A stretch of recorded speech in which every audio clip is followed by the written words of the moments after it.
Hello and welcome to Firstpost Live, where we bring you the day's top 4 stories from across the world. I am Joshua Barnes, live from the Firstpost studios. Let's begin with the headlines. At least 12 have now reportedly died as clashes between protesters and authorities continue for a third day in Pakistan-occupied Kashmir. Protesters demand structural reforms, political and economic rights.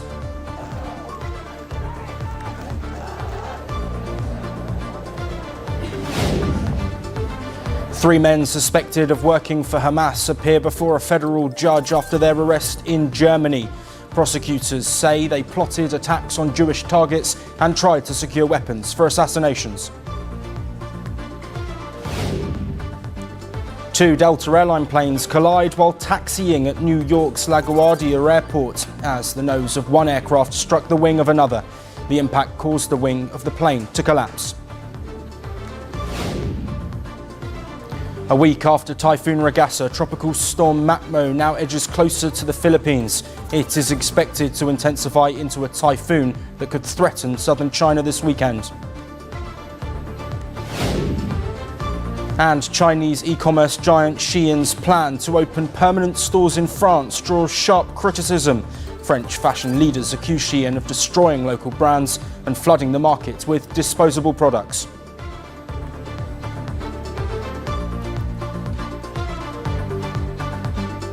Hello and welcome. We begin with the latest updates from West Asia, where Israeli forces have intercepted the global Sumud flotilla carrying aid to Gaza. Footage from one of the boats shows the moment it was intercepted by Israeli forces. In the clip, the crew is seen raising their arms in the air as troops from the Israeli Navy board the vessel.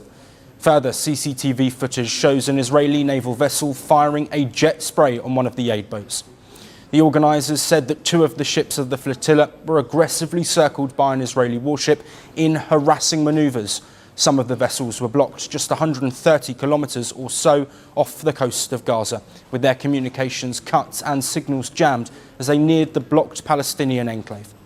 Despite the interception, some of the boats managed to continue their journey through to Gaza. In a social media post, the global Sumud flotilla organisers said that 22 boats were on their way.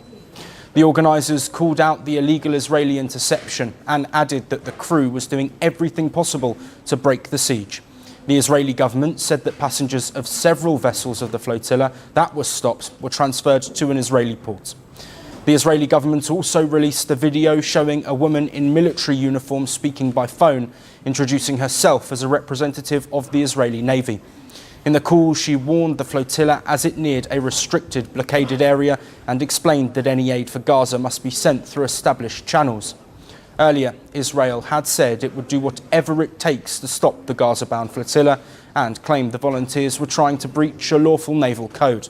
The 52-boat-strong convoy marks the latest seaborne attempts to break Israel's blockade of Gaza.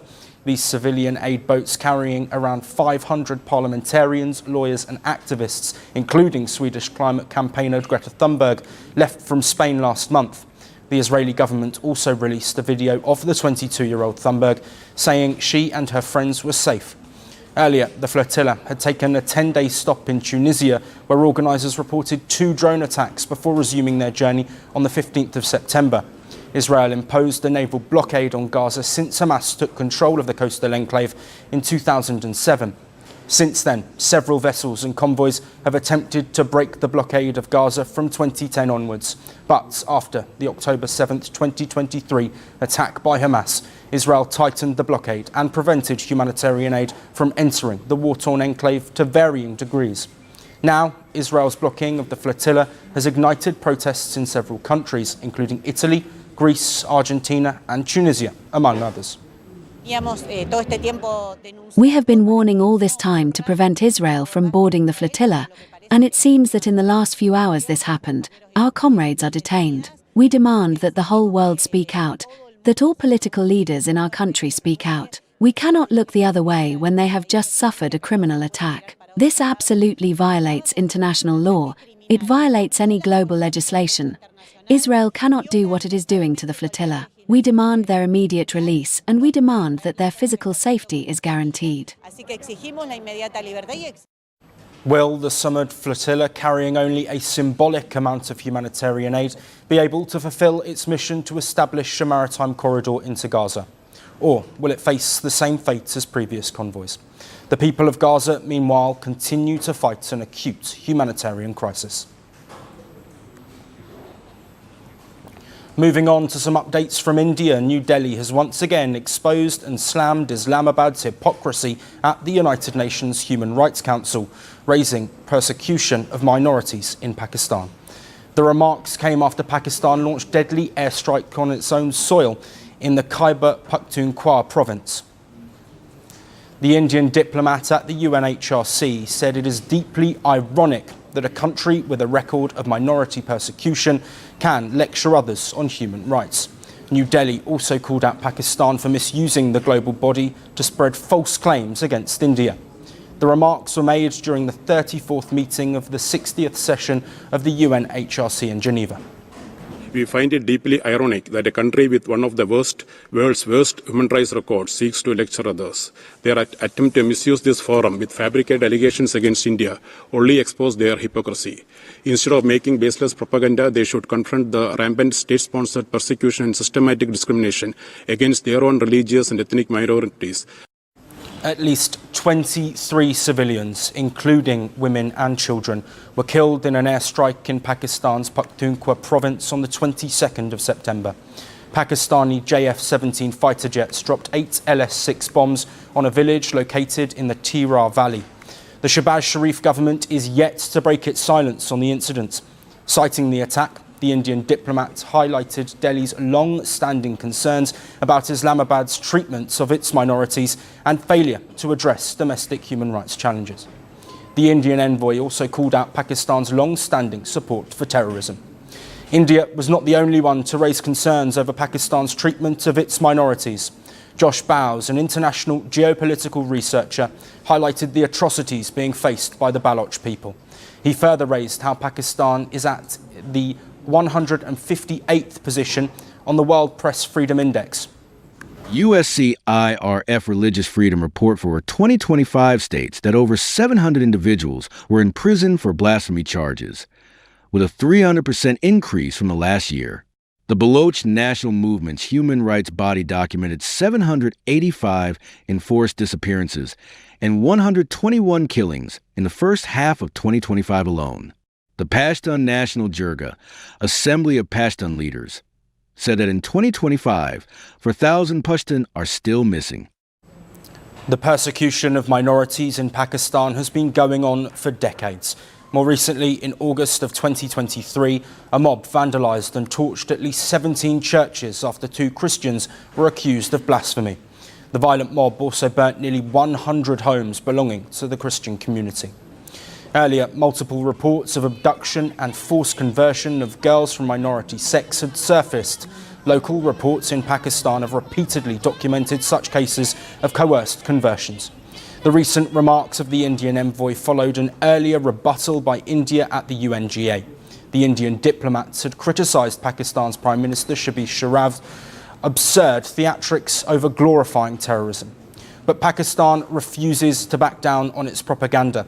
It continues to propagate lies on global platforms, despite being exposed multiple times. Moving on, and America has woken up to its first government shutdown since 2018. As of the 2nd of October, US Congress has failed to approve the funding needed to keep the federal government running. The result? Well, suspension of non-essential services and furloughs for hundreds of thousands of federal employees. But that's not all. The impact of the shutdown is expected to be felt far and beyond the present. The already contentious H-1B visa program, a lifeline for the US tech sector to bring in skilled talent from abroad, especially India, is now in the crossfire. That's because every H-1B petition starts with a labour condition application, also known as an LCA, that has to be certified by the US Department of Labour. But the Labour Department relies directly on congressional funding. With the shutdown in place, it's gone dark, and that creates a bottleneck.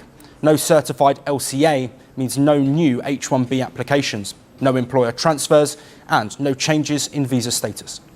In short, if an H-1B applicant's LCA was not approved before October the 2nd, they will now have to wait until the end of the current federal shutdown, however long it lasts. In 2024, around 71% of H-1B visa holders in the US were Indians. The current freeze makes Indians waiting for an H-1B visa among the most vulnerable.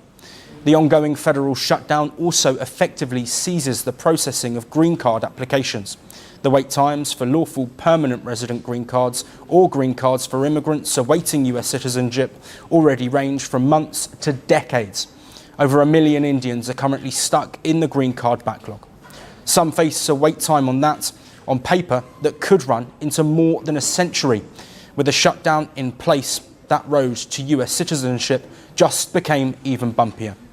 The US Embassy in India says scheduled visa and passport services will continue as the situation permits, but it has stopped regular updates on its X account, a reminder that even routine communication is being impacted. In previous shutdowns, consulates have reduced hours or frozen applications except for urgent cases. The timing makes this even tougher. Just weeks ago, President Trump hiked the H-1B visa fee for new applicants to $100,000, up from an initial payment of just $215. His administration has also moved to scrap the lottery system, pushing instead for wage-based selection, which would give priority to higher salaried workers. Other critical systems are also taking a hit. The E-Verify program used by employers to check if new hires are legally eligible to work is now offline. So employers will have to fall back on manual document checks, adding further delays to the hiring process. Immigration courts too feel the pressure. Hearings for detained migrants will continue, but non-detained cases are being shelved. Back in 2019, the shutdown delayed nearly 94,000 hearings, with a backlog of over 3.4 million cases today. This pause could be far more damaging. The US shutdown may only be a few hours old as of today, but its impact is already rippling. From likely furloughed federal employees in Washington to Indian tech workers waiting on their H-1B paperwork. For now, there is no clarity on how long this stalemate will last. And if history is any guide, the longer this shutdown lasts, the deeper the backlog gets, and the bigger the hit will be to both US institutions and the global talents that powers them. Staying in Washington, as President Donald Trump has posted photos on Truth Social showing red Trump 2028 hats placed on the Oval Office desk during a meeting with Democratic leaders to avert the government shutdown. President Trump's post came on Tuesday, just hours before Washington grappled with its first government shutdown in nearly 7 years. Democratic leader Hakeem Jeffries, who was in the room, recounted the moment, saying that the hats simply appeared on the desk in the middle of the meeting. Jeffries said that he even turned to Vice President J.D. Vance on seeing the hats and asked whether he had a problem with it. The hats have been part of President Trump's campaign merchandise for months, but their presence in the Oval Office and Trump's decision to publicise them revived rumours of a possible third-term bid. This comes despite the US Constitution explicitly barring any president from serving more than 2 terms. Trump himself has at times laughed off the suggestion, but has also openly mused about staying longer. Meanwhile, as the political theatre played out, the United States was hit by a far more immediate crisis. As we mentioned, the government shutdown has now come into effect. White House Press Secretary Caroline Leavitt said the layoffs could come in just 2 days. Unfortunately, because the Democrats shut down the government, the president has directed his cabinet, and the Office of Management and Budget is working with agencies across the board to identify where cuts can be made, and we believe that layoffs are imminent. They are, unfortunately, a consequence of this government shutdown. At the heart of the standoff, a bitter clash between Republicans and Democrats. Democratic leaders refused to accept cuts to healthcare programs, while the Trump administration moved aggressively to escalate the fight. Republican Congress members blamed the Democrats for not averting a shutdown and accused them of holding the American people hostage. Within hours of the shutdown taking effect, the administration froze $26 billion in federal funds for Democratic-leaning states, including $18 billion earmarked for New York transit projects. Democrats could have worked with us in a bipartisan manner to avert this unnecessary and very harmful shutdown. But instead, they did something that is rather shocking to us. They prioritized taxpayer-funded benefits for illegal aliens over keeping the government open for American citizens. They themselves position that as a binary choice, and it's patently absurd.